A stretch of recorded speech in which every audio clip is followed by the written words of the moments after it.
নমস্কার বন্ধুরা, মাম্পির রান্নাঘরে সকলকে স্বাগত। আমি আজকে তৈরি করছি সাবুর টিক্কা। এই সাবুর টিক্কার রেসিপিটি চলুন দেখে নেওয়া যাক।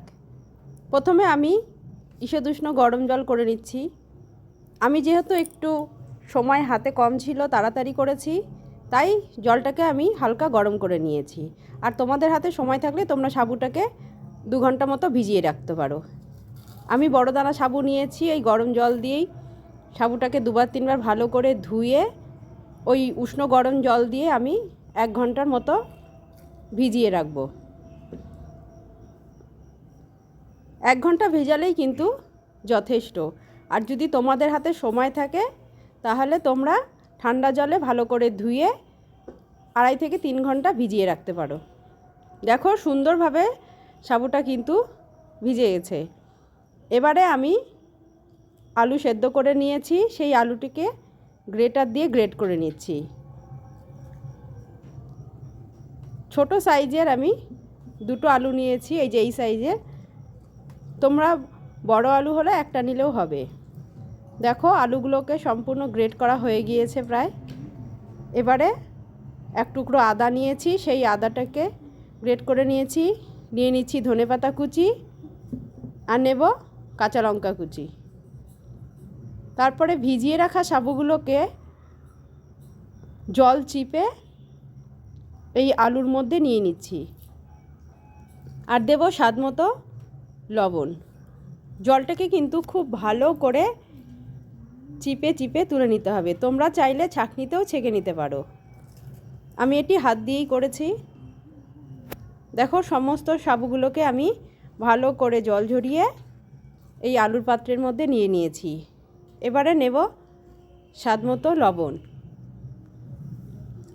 আর সামান্য পরিমাণে হলুদ গুঁড়ো। তোমরা যদি একাদশীর দিন করো এটি, তাহলে হলুদটাকে স্কিপ করে যেও। এবারে আমি খুব ভালো করে সবগুলো উপকরণকে একসাথে মেখে নিচ্ছি। খুব ভালো করে সমস্ত উপকরণগুলোকে ভালো করে মেখে নিয়ে গোল গোল চাকতির মতো শেপ দিয়ে নেব। ওভেন জ্বালিয়ে কড়াই বসিয়ে দিয়েছি। কড়াইটি গরম হয়ে গেলে তাতে তেল দিয়ে দিব। এটি আমি করছি সাদা তেল দিয়ে। দেখো খুব সুন্দর করে কিন্তু আমি এগুলোকে মেখে নিয়েছি। এগুলো মাখা হয়ে গিয়েছে। কড়াইটি গরম হয়ে গিয়েছে। এবার কড়াইয়ে আমি তেল দিয়ে দিচ্ছি। এটি করতে কিন্তু খুব বেশি তেল লাগছে না। দেখো এইটুকু তেলেই কিন্তু এই সবগুলো সাবুর টিক্কা ভাজা হয়ে যাবে। দেখো এইভাবে অল্প অল্প করে নিয়ে গোল করে এইভাবে চাকতির শেপ দিয়ে নিচ্ছি। তেলটি ভালো করে গরম হতে হতে আমি অনেকগুলো চাকতির শেপে সাবুর টিকিয়াগুলো কিন্তু বানিয়ে নিয়েছি। এবারে একে একে গরম তেলের মধ্যে আমি ছেড়ে দিচ্ছি।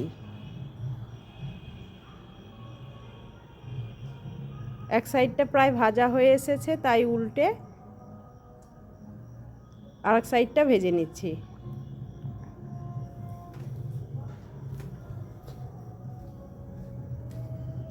দেখো সুন্দরভাবে লাল লাল করে কিন্তু আমি এগুলোকে ভেজে নিয়েছি।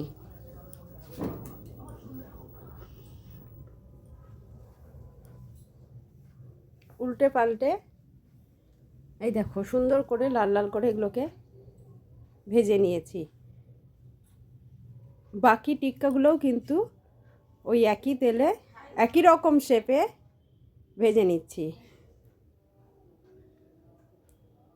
দেখো এগুলো প্রায় ভাজা হয়ে এসেছে। এবারে আমি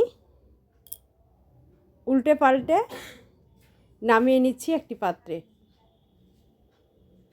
এটা গরম গরমও খাওয়া যেতে পারে, ঠান্ডা হলেও কিন্তু একই রকম স্বাদ লাগছে খেতে।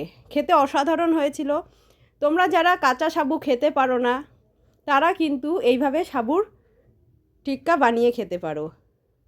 তো আমার এই রেসিপিটি তোমাদের কেমন লেগেছে, যদি ভালো লেগে থাকে তাহলে একটা লাইক, কমেন্ট, শেয়ারের অনুরোধ রইল এবং সাথে চ্যানেলটি সাবস্ক্রাইব করে দিও। দেখা হচ্ছে পরের কোনো ভিডিওতে তোমাদের সাথে।